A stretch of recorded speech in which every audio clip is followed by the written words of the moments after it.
Magandang araw po. Ako si Albi Tangkol. At ako naman, si Kim Bernardo Lokin. Ito ang Diretsong Pananaw. Ngayong araw, makakausap natin ang isa sa mga Vice Presidential Candidate.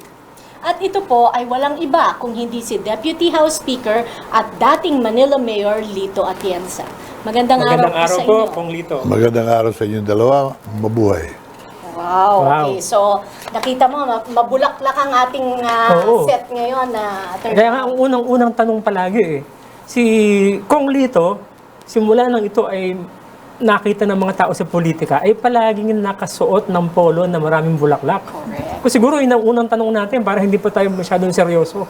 Bakit mo palaging This is bulaklakin? It carries a statement on my part. Which I is? believe that the nation should be proud of our natural culture, taste for colors, and our own tropical character. We are in the tropics. I'm sorry, Al, but wearing a coat or a suit, mabuti naman wala kang necktie. Opo. Yung necktie, pang Occident, pang America yun, pang Canada, pang Europa. Eh dito, we should wear our own taste for colors. And as I said, we are in the tropics, and wearing a floral, colorful shirt goes with the terrain. And you'll find it very practical na magaang araw mo, makulay, at lahat ng mga nakakausap mo sa araw na yun ay ganun din ang pakiramdam. And studies and after studies have been made, colorful floral attire makes a person more productive than one who wears a coat and a suit and dark suit. Pati yung mga bangko, kaya mga bangko sa Japan, they encourage their employees to wear floral, colorful attire at certain days of the week. In Hawaii, of course, every day Every day. is floral day.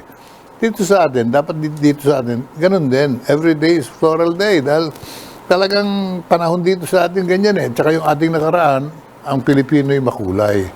Sa probinsya, yung mga nagtatanim, kita mo, nagsusuot na red pants, yellow pants, brown pants, colorful shirts, and checkered, colorful floral shirts. Dahil yun ang ating kailangan eh. Yung asawa mo, malayo pa sa bukid, natatanaw mo dahil sa kulay ng kanyang suot. Yun ang sasabihin ko kung LA actually na lalo na sa pag-iikot nyo ngayon, lalo na sa probinsya, no? So siguradong yan ay kitang-kita kayo, lutang na lutang kayo ngayon, hindi Tama. ba?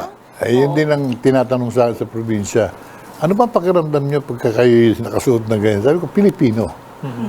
Tsaka very identifiable si Kong Lito dyan di ba? At least Pag that's nakita mong merong isang politiko na nakasuot ng ganyan, si Kong Lito yun, wala na.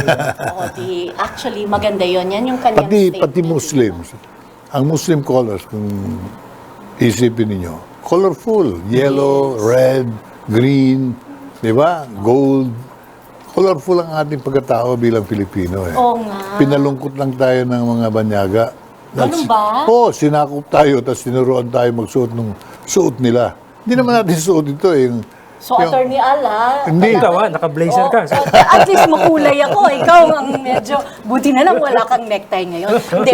Pero, Kong LA, sige, maiba tayo ngayon bago mo pa masita ulit ang damit ni Attorney Al. Actually, running mate po kayo, of course, ng ating presidential candidate na ngayon na si Senator Manny Pacquiao. At kayo po, ito under sa Probinsya Muna Development Initiative or from the party. Actually, ang tanong ko sa inyo, kasi nag-guest na natin si Kong LA dito sa Manila Times sa TV, no?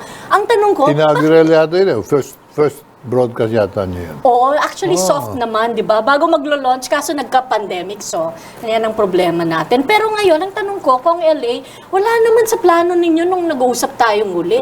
Bakit suddenly ngayon, bigla kang tumakbong Vice President? Wala talaga sa plano ko. O ano nangyari? Kaya yung buong pamilya ko, mga anak ko nagulat, sila Kim. Sabi niya, Dad, madaling araw tumakbo sa... Oh, bakit kanina nakita ko sa retrato, sa television, nag-file ka ng... Sabi ko, ako mismo nagulat eh. So, don't get shocked. I'm also shocked. Dahil, kinausap ako ni Manny Pacquiao. Manny is an old protege of mine. Matagal ko ng kaibigan yan. Bata pa siya, bago pa siya sa boxing, pero kaibigan ko na siya. And I know his character. He's got a good character. At saka gusto ko yung fighting spirit niya. Ang mga kinalaban niyan, higante. Margarito is the biggest.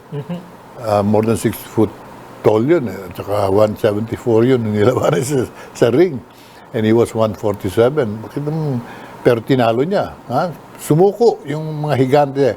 Oscar de la Hoya, Morales, Barrera, Cotto. These are legendary boxing figures na pinatulog niya dun sa kanyang on the way to become the champion of 8 divisions in boxing in the world. Na wala pang nakagawa. Wala pang nakagawa at wala pang, palagay ko walang makakagawa nun eh. From 102 pounds up to 147, he became champion all the way. That is a superhuman feat. Sabi nga ng mga American sportscaster, Pacquiao is not human. This man must be some from outer space. So he's an alien. Talagang ano hindi ka makakapaniwala na how can this guy who was 102 at one time, pati niyan eh, become champion all the way up to 147. So Pacquiao is a very talented, brilliant. I would consider him a genius because hindi ka mananalo sa boxing pag ikaw ay bobo eh. Sinasabi ng mga malulupit sa ating bansa, bobo. So siguro, yun ang next nating question, Kung Lito. Kasi nagsasabi, bakit mo iboboto si Manny Pacquiao? Eh wala namang alam yan. Di ba? Pero yun yung linya ng sagot nyo. Yun ang reaction ko. Pagtatawanan ko yung magsasabi nun sapagkat pag sinabi mo walang alam si Manny Pacquiao, parang mo sinabing hindi naging champion yan dahil hindi ka magiging champion. In fact, hindi ka mananalo sa boxing pag bobo ka. Baka makachamba ka isang laban, pero kung bobo ka, pangalawang laban talaga yung tulog ka na. But Manny is a genius. He knows how the opponent would move. Gumalaw lang ang tenga nun. Alam na niya kung saan magagaling ang suntok. Gumalaw ang balikat. Alam niya kung saan sasanggahin. Tama. You have to be a very, very disciplined, good planner, sharp mind, reflexes, and a fighting spirit. Lahat siya ng elemento ng magaling na leader. Saka siguro dapat very quick decision making. Oh. When you're on your toes, You boxing really with somebody else, Yes. you cannot wait. Teka muna, tatanungin ko yung Pero kung LA, my question is, parang napaka-sudden naman po ng inyong decision para tumakbong vice president. In a way, sudden, no? Talagang sudden eh. Pero dahil sa aming pagkakilala sa isa't isa, siya naman daw, sabi niya, I've been praying hard. Give me a good partner, a good vice president. And give me in his discernment, give me the message of whom to choose. Pasok daw ng pasok yung pangalan ko. Si Lito Atienza is your perfect match, partner. So he called me finally on the eve of the deadline. Could we talk? Sabi ko, sure. Ano na yun, gabi na yun. And doon niya pinaliwanag, sabi niya, I need you because I know you and you are also very clean in your political government record. So wala kang anumang mancha, wala kang corruption issue. And I am going to run on a platform of cleaning up the government. Pinag-aralan ko lahat itong mga potential vice president ko. Medyo hindi lulusot eh. Baka ituro sa akin. Yung vice president mo, ganito, ganyan. Ikaw, no one can point any finger at you because I know you. I've known you for 21 years and I've admired your public record. And can I ask you to be my running mate? Teka muna, sabi ko, binigla mo ako nun parang binigyan mo ako ng left hook dyan Sabi ko, can I have some time to pray also? Ikaw, you've been praying ka mo. Let me pray also and find out in my discernment whether I should or not. Pero ano man ang gawin ko, hindi ako makatulog nung gabi yun. Yung katawan ko, tulog na, pero yung brains ko talagang nagtatrabaho, trying to get an answer from my prayers. And early morning, kung alas 5, nag-decide ako, sabi ko, kasamahan ko na ito. He needs support, and that's also my dream all this time in my politics, to finally give the Filipino an opportunity at a better life. Because I know that we have been created by God not to be poor, not to suffer forever to mismanagement. We need a big change in our government so that the people will finally get opportunities at a better life. The basics, as guaranteed by the Constitution, roof, food, yan ay guarantee yan eh. Yan ay binibigay yan ng walang diskusyon. Eh, hindi naman nakukuha ng ating mga kababayan eh. Padami ng padami ang mga mahihirap ha. Siguro naman nakikita mo sa highway, pag pumara lang yung kotse mo, may tumutuktok na. Tama. Humihingi ng limos.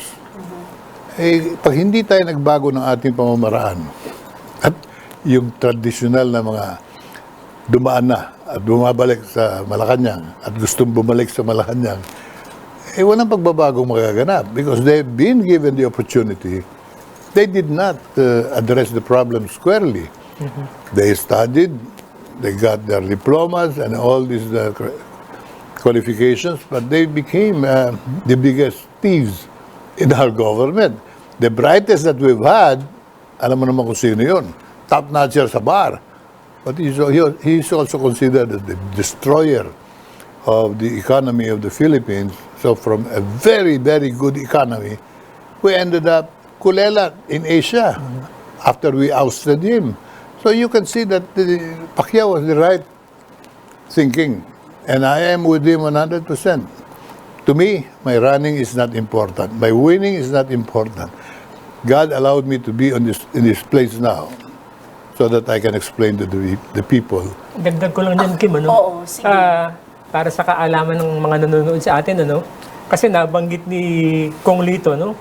Yung parang answered prayer ni Senator Pacquiao, no? Na ibigay si Kong Lito as his running mate dahil walang bahid ng integridad nitong taong ito, no? Sa kaalaman ng ating mga manonood, si Kong Lito more than 50 years na sa public service. Correct. Pagkatapos, nagsimula ito, Vice Mayor ng Manila, naging 3-term Mayor ng Manila. The only. The only 3-term. Wala pang nakaka-3 term. Tapos, Secretary ng Environment. no? Yes. National Housing. no? Tapos, naging representative ng Buhay Party List since 2013. Three terms then. Yan. So, napakaganda talaga ng record niya in terms of politics. Tapos, politics without any taint of corruption. Yun ang importante. Al, I've been very, very careful. Alam mo, yung minana ko sa father ko. My father was a public servant also. To me, wala pang barangayan nun. Tatay ko, barangay chairman eh. Basta may problema yung community, sumasagot yun. Maski na yung kanyang kahuli-huli ang piso, ibibigay sa kapitbahay yun. And in his dying moments, he called me. He got me to listen to his words. Eh, may binubulong siya. Pinakinggan ko. At sabi niya sa akin, Joselito ang tawag niya sa akin, wala akong maiiwang yaman sa'yo. But I have a good name and I developed a lot of friends. Pag ikaw, pumasok sa politika, mananalo ka. True enough. The good name of my dad gave me the break in politics. And ako naman, kaya ako nag-iingat. Any sign of corrupt practice, hindi ko pinapabayaan yan. In all the positions I've held, housing, city hall, I handled sidewalk vendors at one time, the city slaughterhouse, graft ridden yan. At saka dyan, pag tumanggi ka, baka may paglalagyan ka dahil matatala sa mga kutsilyo ng mga dyan. Marami kong dinaanan. In environment, daming daming tukso. And even in politics, when I was running against the KBL in Manila, sabi nila, walang laban si Lito. Imelda ang kalaban yan, KBL. At saka hindi lang yun. Pinadalan ako ng maraming pera. I had to return it. Sabi ko, hindi. I cannot receive money from my opponent. Well, my opponent doesn't make sense, ha? Oh, DNR, Department of Environment, doon ko nakita yung big-time corruption na talagang yung Malampaya Fund, this one. Have you ever benefited from it, Al, ikaw? Wala kaming, actually, malaking Nobody. issue na naman yan ngayon, Kong LA, Hindi, di ba? Dahil na-ibenta yun sa isa na I've been pushing for a real investigation of the Malampaya money because sa Kongreso, tinatanong ko lahat, meron na kayo na pakinabang dyan? Meron na ba tayong nakuha masina nung benepisyo? Nakakita na tayo ng langis. Meron ng oil production, commercial level, volume. And yet, wala tayong pakinabang. Ang mahal-mahal ng kuryente sa Pilipinas. Kaya kinonfront ko I've been pushing for this issue. Si Kusi, siya ngayon ang Energy Secretary. Oh, yes. Siya namamahala ng pera ng Malampaya. Sabi ko, saan mo dinadala yung pera? Daan-daang bilyon na yan. Every year kumikita yan. Billions of dollars. Where do you bring the money? Alam mo sagot niya sa akin? Binibigay namin yun sa murang kuryente program. Murang kuryente. Yung pala may utang na loob pa tayo sa gobyerno. Mura pa lang itong kuryente natin, pinakamahal sa buong Asya. Eh, dapat po pala, sinunod natin yung ehemplo sa Vietnam. Kasi sa Vietnam ho, subsidize yung gasoline nila. Correct. Dahil meron silang sariling gasoline production. Correct. Dapat ganon. Maski na konti man lang sabihin ng Pilipino, aba, meron akong nakukuha 5,000 buwan-buwan dyan sa Malampaya production. That's right. Wala eh. Nag-umpisa production ng Malampaya 2020. Tama. No, I'm sorry. Year 2000. Year 2000. 21 years na nagpo-produce yan. So, can you imagine how much money it has already produced? Walang pakinabang ang tao dyan. And then before they even make an accounting of where the money really goes, binenta na kay Dennis Uy. Right. So, Actually, at this point though, ang tanong ko sa iyo kung LA, it seems that you are more effective as a legislator than, transferring to the executive if you become a vice president. Alam mo, So, may limit eh. And hindi ka naman pwede make it 3 terms. You know that. After 3 terms, you have to step out. That's right. So, what do you do? So, do you think that... I was planning to retire. That's the truth. I wanted to enjoy life for a change. Sabi nga ni Al, 50 years ako sa politika. 50 years ako sa serbisyo. Pwede naman siguro mag-retire na. Dami-dami ko nang nagawa. Talaga kung bibilangin ko. Kami nag-umpisa ng Senior Citizens Benefit Program. Kami ang nagbigay ng paraan para yung mga sanggol na tinatapon sa kalye. Inaalagaan namin. Nakakapagligtas kami ng buhay. Kaya ako, pinagmamalaki ko, Al. Buhay party list. Hindi, ang pinakamaraming anak sa buong mundo siguro, si Lito Atienza. 820 na ang bilang ko eh. 820. Ng mga sanggol na natutulungan ko at ngayon matagumpay ang buhay nila. 820. And we organized also the biggest women's organization in Manila, yung kababaihan ng Maynila. I'm happy to hear that. Marami na tayong nagawang mga kabutihan. I figure, I can already retire.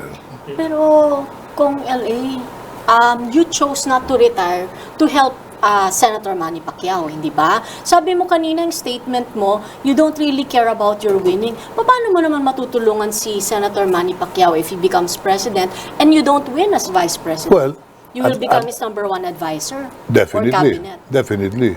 No, not necessarily cabinet. advisor. Super bulong brigade. Yun ang pinaka-effective. Alam mo, With your wealth of experience, So, alam mo, may tinatanong papayo ako kay niyan eh. Pacquiao. Ano ba ang plano mo? Ano ba ang programa ng gobyerno mo? Ano plataforma mo? Sabi ko wala akong plataforma. Vice Presidente tinatakbuhan ko eh. Si Manny Pacquiao, Siya President, dapat meron. siya may programa. Yung programa niya, sinusuportahan ko. I know his program, it goes and starts with fighting corruption. That's right. And jailing big personalities to set the example and so that everybody will follow. Kasi kaya wala naman sumusunod sa corruption dito, sa batas laban sa corruption dahil wala naman nakukulong sa corruption eh. That's true. Pag mayaman ka, huwag ka magbayad ng buwis mo. Pinagdidibatehan pa whether you are disqualified or not. Di ba dapat automatic disqualification yun? Nagsinungaling ka sa COC mo. Sinabi mo, wala kang kaso. Ngayon, lumalabas, 4 pala ang kaso mo. 3 undecided na. Hindi ba disqualifying factor yun na you told a lie in your COC? Dito sa atin, pinag-uusapan pa. Kung mangyari na, makalusot yan. At gaya ng mga nangyayari sa nakaraan, nakakalusot ng makapangyarihan. O sino pa maniniwala sa tax-paying? Ako mismo sabihin ko, ang laki-laki ng binabayaran ko. Almost $500,000 every year. Dapat pala yan, hindi ko na ibayad. Wala naman palang masama, hindi ka magbayad. Pag nag-file ka ng certificate mo, Kim, you don't need to be careful anymore. Sabihin mo, kung nagkamali ako, innocent error. Nakalagay dun, have you ever been convicted? Sinabi mo, no. Di ba, that's a big lie. Kaya ako'y naniniwala ako kay Manny na kailangan may nakukulong para magtanda ang tao. Isa po sa mga pangako ni Senator Manny Pacquiao na kapag siya ay naging Pangulo ng Pilipinas, ay magbibigay siya ng mga pabahay sa mga mahihirap. Paano po ito ma-implement, Kong Lito?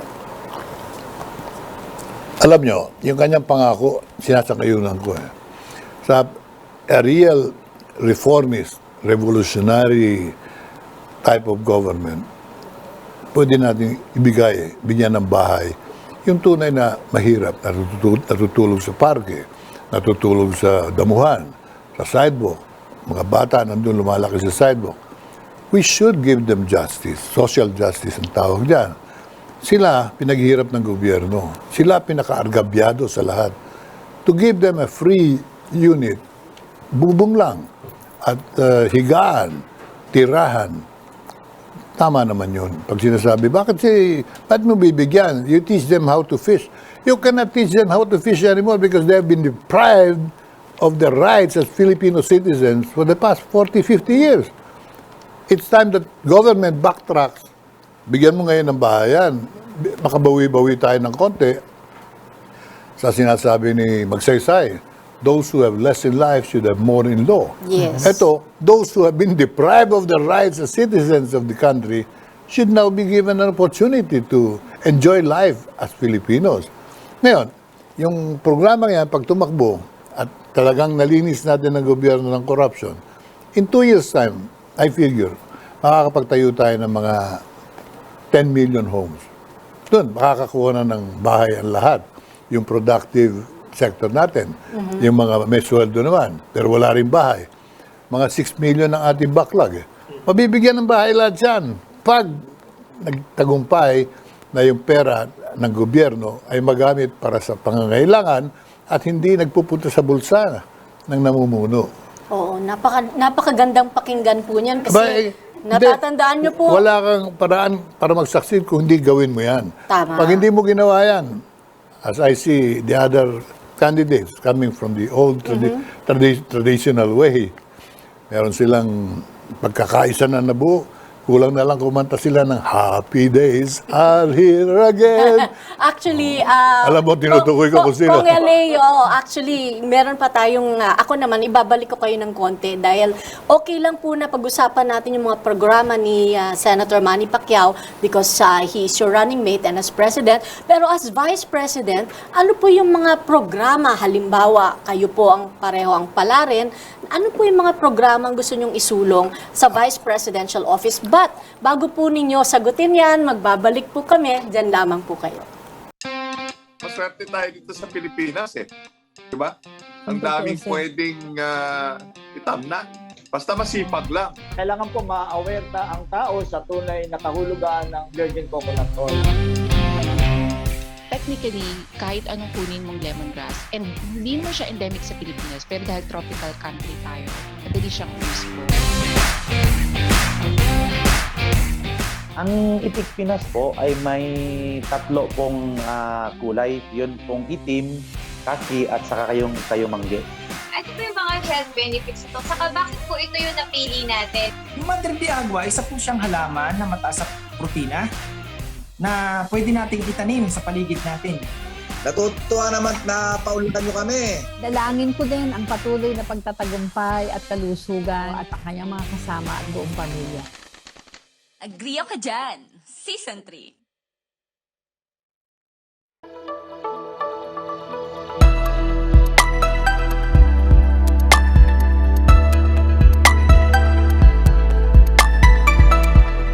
At nagbabalik po tayo dito sa Diretsong Pananaw. Ang amin pong kaninang huling katanungan sa ating guest ngayong araw na ito na si Kong Lito Atienza na siya namang tumatakbong running mate ni Senator Manny Pacquiao, no? Kong LA, pag kayo po ay pala rin na maging Vice President, ano naman po yung mga programa na gusto nyong isulong pag kayo ay nakaupo? Alam mo, Congresswoman, yun lamang pangako namin na magkaroon ng bahay ang bawat Pilipino. Tama na yun. Wala ka nang dapat ipangako pa. So, Office of the Vice President? Yung pangakong alisin natin ang korupsyon. Yun lamang. Mag-succeed kami ni Manny. Palagay ko, ang pangalan namin magiging ginto sa ating kasaysayan. Paano kung kayo naging Vice President? Tapos iba ang naging Presidente? Gagawin ko ang lahat. Hindi, tanong mo sa akin kung akong mananalong Vice President. Anong gagawin ko ang lahat upang tulungan si Manny Pacquiao? Ayun. Tulungan. Kaya sabi nga nila, saan ka mag-opisina? Para matulungan ko siya, kailangan ang opisina ko sa Malacanang. Tama. Kasi pag ikaw ay nagpunta ron sa Boracay Mansion, ang layo nun. Pag ikaw ay pumunta sa Coconut Palace, malayo yun. Malapit-lapit lang ko. Physically separated. That's true. Doon ako sa Malacanang, hihingi ako ng opisina kay Presidente Pacquiao para araw-araw, oras-oras, kung anong kailangan mong tanungin, andun lang ako. Tawagin si Vice. Andun na ako in 2-3 minutes. Hindi yung babiyahe pa ako sa traffic, ang daming wang dyan. Let's do the real thing. Right, that's right. If you really want to help, you should not have your own agenda. Ang agenda ko, mag-succeed siya. And yun nga, even physically, I will do my best so that every day, lahat yung mga katanungan niya, immediately nakaka-contribute ako. What's good with Manny Pacquiao and his intelligence level, he listens. Manny Pacquiao is a listening man. So he will be a listening president. Hindi yung tipong, ganito, pag ayaw mo, murahin ka. Hindi, ito. He will talk it out with you, and if you're correct, he will follow you. That's why he got well with Freddie Roach, remember? He could even be very difficult to understand. And yet Manny took all his advices, and that made him a better boxer. Okay. So, Kailangan nakikinig ang Pangulo eh. Tama yun. I agree with you on that, Kong LA, kasi it's very important kasi you're just the representative of the people in reality, di ba? So, kung ano yung wishes ng tao, sana papakinggan mo. Bigyan ko an example. In world leaders and world history, si Winston Churchill is one of the best known leaders of the world whose main quality is listening to the people. Noong Second World War, the whole British Parliament was ready to give up and surrender to Germany because Hitler was already at the boundaries of England. And Parliament, they were almost united and unanimous that England should surrender para hindi sila mamatay at hindi sila maperwisyo, masira. You know what the Prime Minister did? Wala siyang Winston Churchill has no degree, no undergrad, at pinagtatawanan din siya, one of the most uneducated leaders of UK. What he did, he went to the trains in different direction. He asked the people directly, gusto ba niyong gumibap na tayo, to surrender tayo sa Germany? The answer was very clear. The young especially were shouting, no, we will never surrender. We will fight to the last drop of our blood. A lot of us will die. We don't care if we die. Ganun ang sigaw ng bayan. He rode buses and asked the same question. Nagulat yung mga tao, Mr. Prime Minister, is that you? Yes. I just came here and rode this bus to ask all of you, would you like to surrender to Germany? They're already coming in. And the answer was a very loud no. He went back to Parliament and delivered that very, very historic, meaningful speech where he declared the sentiments of the people. There should be no surrender and no giving up to to the last drop of the British blood. The rest is history. UK, together with America, and the Allied forces won the Second World War. Kung gumibap yung presidente yun dahil graduate siya ng Wharton the practical thing. Huwag kayong ganyan, Kong Eli. Yung anak ko graduate ng Wharton, undergrad, at summa cum laude. So, anyway. Pero talagang graduate. Talagang graduate siya. Kinuha na siya sa American. Hindi nagsisinungaling, ha? Ay, hindi nagsisinungaling. Papakita natin.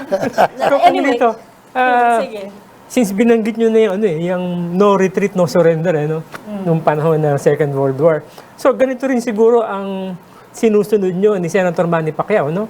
Kasi kung titingnan po natin ng mga surveys, palagi pong nasa ibaba, ang ranking ni Senator Manny Pacquiao. So, ano po masasabi niyo sa mga surveys? Let me react immediately to that statement.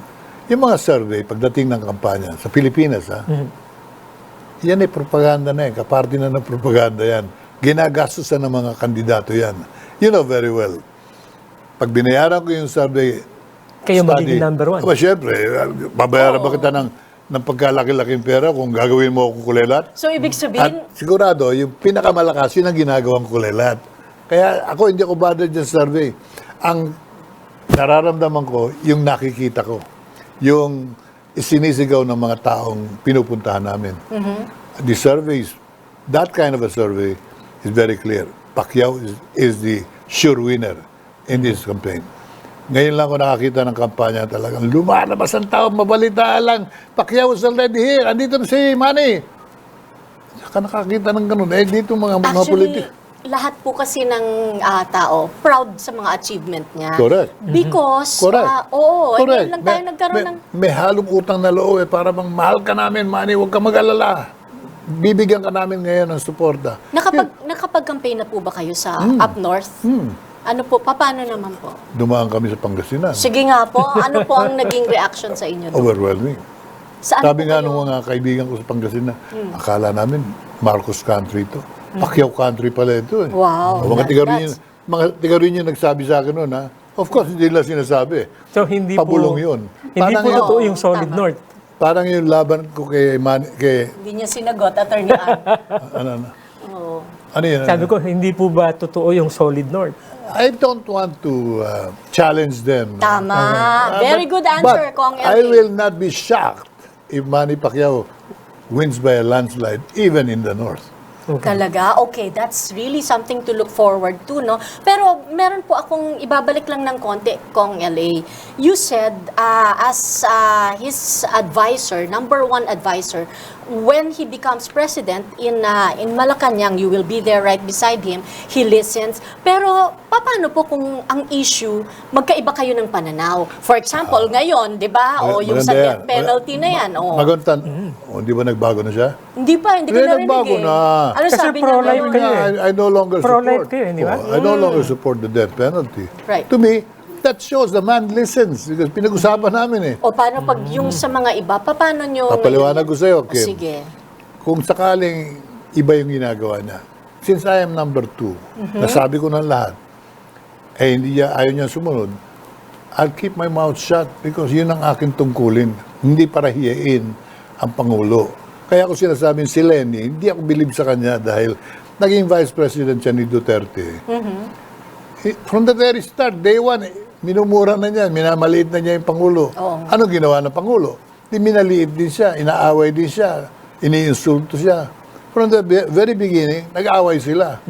Ako naging number 2 ako. When I ran in Manila, I was vice mayor. And I was vice to a man na mahirap din pakisamahan. Parang Duterte yun. Yun na nag-invento ng EJK. Ang tawag namin dyan, salvaging. Pinapatay na lang yung mga bata sa mga communities pag suspetsang drug pusher o drug user. And I cannot agree with that. I will never agree to extrajudicial killing. But I did not embarrass him. I did not accuse him in public of wrongdoing. I asked for a meeting. Kailangan mag-meeting tayo. Meron tayong pag-uusapang importante. Priority 1 to. What I told him, sabi ko, Mr. Mayor, what you're doing is not acceptable to me. I want you to reconsider that. Dahil pag hindi nagbago ang direksyon ng pulis, akong babangga sa inyo. I don't want that to happen. I really hope and pray na magbago ka ng prinsipyo mo. Sa kanya kasi yung solusyon sa droga, itong solusyon ni President Duterte, patayin lahat yan. Hindi magsasaksi So dyan. did he listen to you? He listened to me. Okay. Kaya I'm talking from experience. But part of my 50-year experience, my mayor slowly shifted to a pro-life stance. So much so that Cardinal Sin called him the pro-life mayor of the world. So much so that President Aquino believed in him so much. Sabi niya, ito ang gusto kong mayor. Talagang naniniwala sa halaga ng buhay.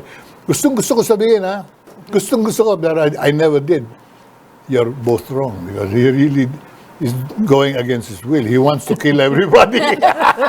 But I did not do it. Right. No, my point, I will do the same thing. Okay, so you think a vice president should always be publicly supportive Correct. and can criticize privately? Correct. You can discuss negatively against each other in private. You can say what you want in private. That's right. But when you are on television, never contradict, never even embarrass your president. Si Lenny, hindi lang television. She went to the States and criticized openly Duterte. Ano pagbalik niya rito, sabi, you're fired. She got fired at the airport because ayaw mo pala sa akin, pinipintasan mo ko. You cannot be in my cabinet. Tama naman. She was social welfare administrator That's at the right, time. oo. And she was given a post, drug czar. O sige, ikaw na ang magpatupad ng drug campaign natin. The first thing she did was to denounce the killings and all the itong policy ni Duterte to, hindi ko susundin to. Oh, she got removed after about 5 days, I think. Yeah. That's my point. Pag yung magulang nag-aaway sa harap ng mga anak, maghihirap dyan ang buong pamilya. Yun ang nangyari sa ating kay Lenny. Kaya now that she's running for president, I feel she did not do her job properly. And I will not be a Lenny Robredo. Oh, Okay. okay. So Pero that's kung for makikita sure, natin, dating nasa Liberal Party pa rin ho ba kayo? Hindi na na. Atienza Wing? Hindi na. Nasa Wala nang wing-wing. Abiyag Prom din na. Wala nang Matagal wing-wing. na yun. Alam mo, Actually, and sige. the moment Pinoy became president, he belonged to that other side. Rilon, Abad, Rojas, Pinoy. Nung nanalo siya presidente, ako na mismo nagsabi sa mga kasama ko. Wala nang ano. Wala nang issue. Wala nang wing. Lahat kayo sumama na kayo kay Pinoy. Ikaw, ako hindi ako sasama dyan. Sabi ko, Dahil? fundamental yung aming diferensya. I did not join him. I remained independent, and that's the reason why I gave my full time in Buhay Party List, because hindi na ako liberal. But I'm very proud. My family is one of the founders of the Liberal Party. It was founded in Manila in 1946. So historically, my roots are connected with the Liberal Party. The real Liberal Party. Hindi ito Liberal Party ngayon. Ako, Diyos ko. Diyos ko. Yun din ang masasabi mo ngayon, ha, Kong L.A. Diyos ko. Actually, now, moving to that, ngayon po nakikita natin multi-party system tayo. At hindi lang multi-party, ang dami pa nanganganak ng nanganak. So now we have the spectacle of so many political parties now in the field. Ano po bang masasabi ninyo? And this should be the way? This is not what we fought for. This is not democracy. It is democracy. Democracy. Democracy. That's true. So, Dahil talagang hindi ito ang pinaglaban natin demokrasya. Yung nakikita natin ngayon is an aberration, abnormality of the democratic principle. So, yung multi-party is a no party. Kung sino-sino na lang may partido ngayon. Pero meron bang organization yan? Meron bang genuine grassroots? Wala. Mga pangalan lang yan. 4 na partido, sinusuportan, si ganon. 4 na partido, 4 na tao lang yan. Oo nga. So, what do you Baka 4 na jeep naman. O baka. Oo naman. Depende sa jeep kung ilan yung Imbis na pwedeng 4 na tao isakay. lang. Oo nga naman. Pero, sige. Kasi nabanggit ni Kong Lito kanina, na sabi niya, itong housing, kapag meron tayong housing for the poor, okay na yan. Kapag na-address natin ng corruption, okay na yan. How about po yung drug problem in the country? How would you address that, Kong Lito? More intelligently. Like how? You don't solve the problem by killing. That's number one. You solve it by proper education, especially of the biggest sector, the young. You have to educate them against drugs. And then you have to have an effective enforcement. Not killing, effective enforcement of the laws. But not necessarily killing the suspects. Never. To a real effective rehabilitation. So prevention, enforcement, and then rehabilitation.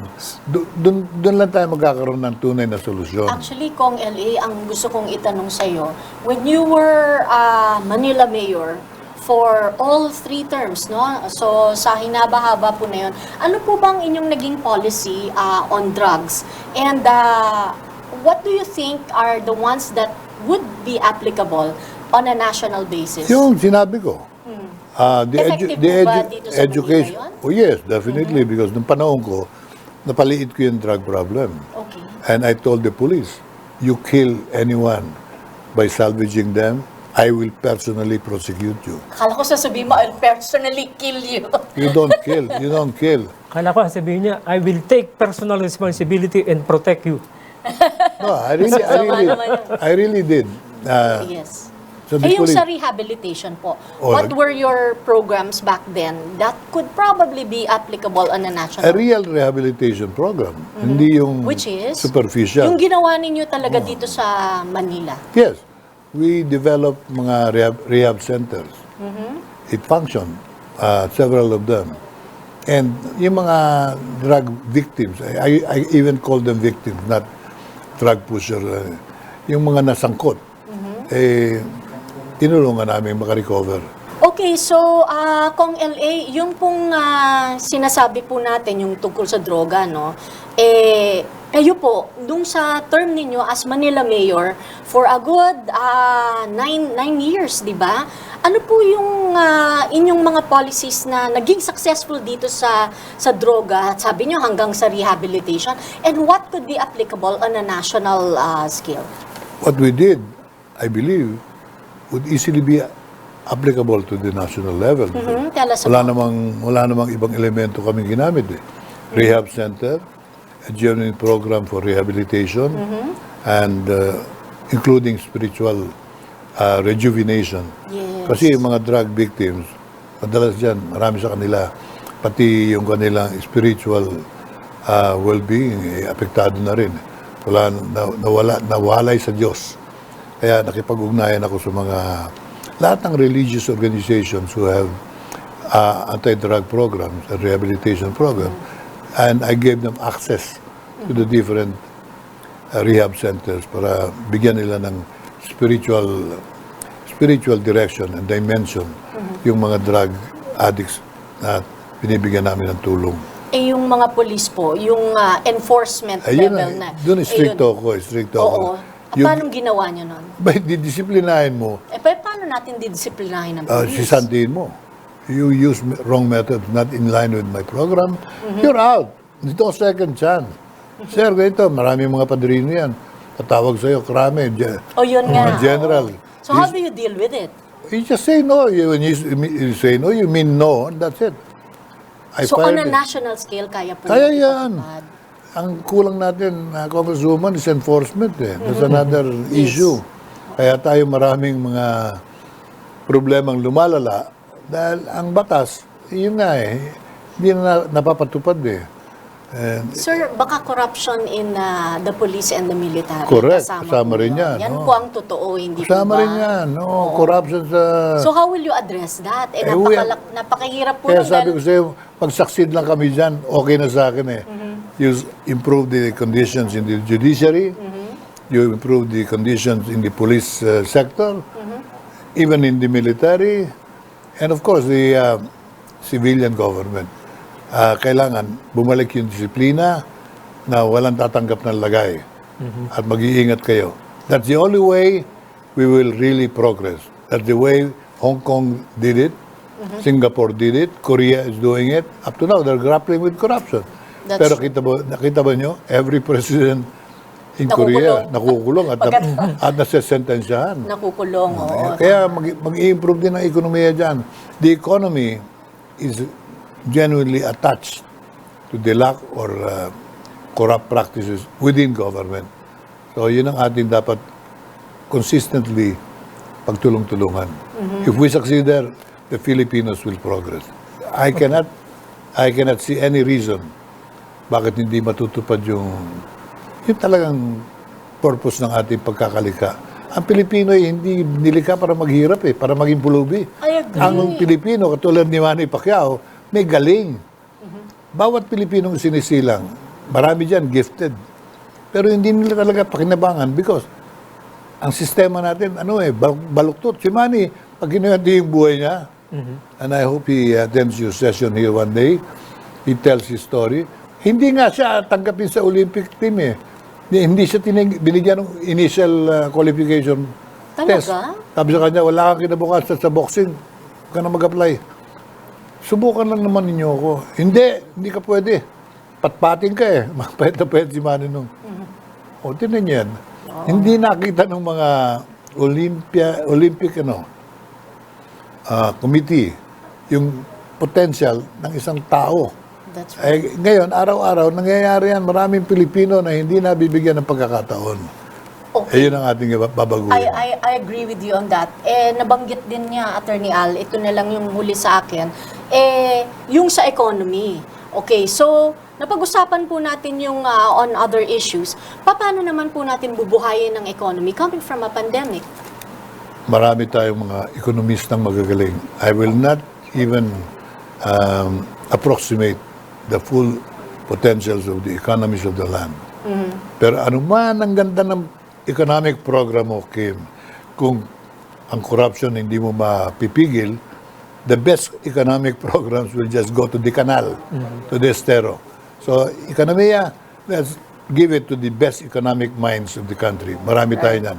Lalo na yung mga bata ngayon na inip na rin. Galit na rin sa buhay nila na mukhang wala tayong hinaharap sa sarili natin bansa. Wala tayong pinatutunguhan, Bigay natin sa kanila yung problema. Oo, Attorney Al.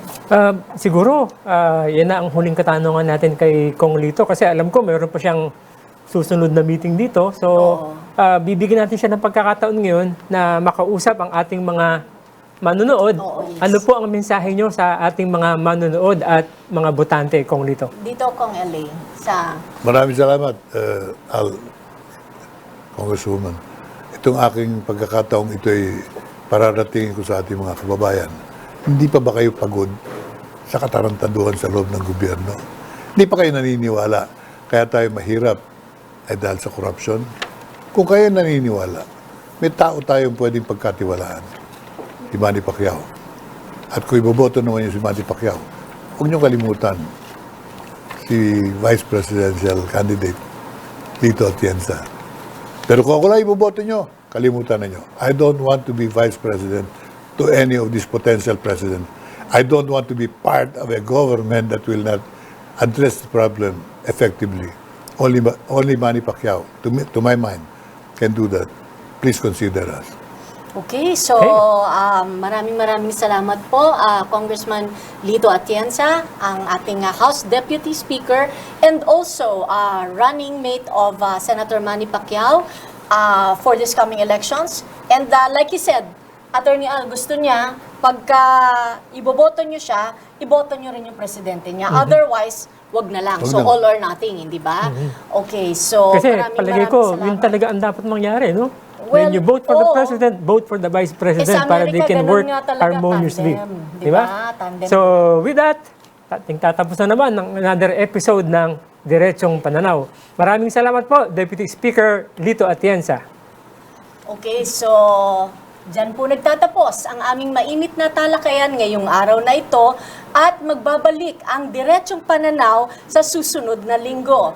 Ako po, si Kim Bernardo Lokin. Ito naman po si Alvi Tangkol. Maraming salamat po sa inyong lahat. Hanggang sa susunod po. Nakalimutan yung nag-extra. Ikaw naman talaga.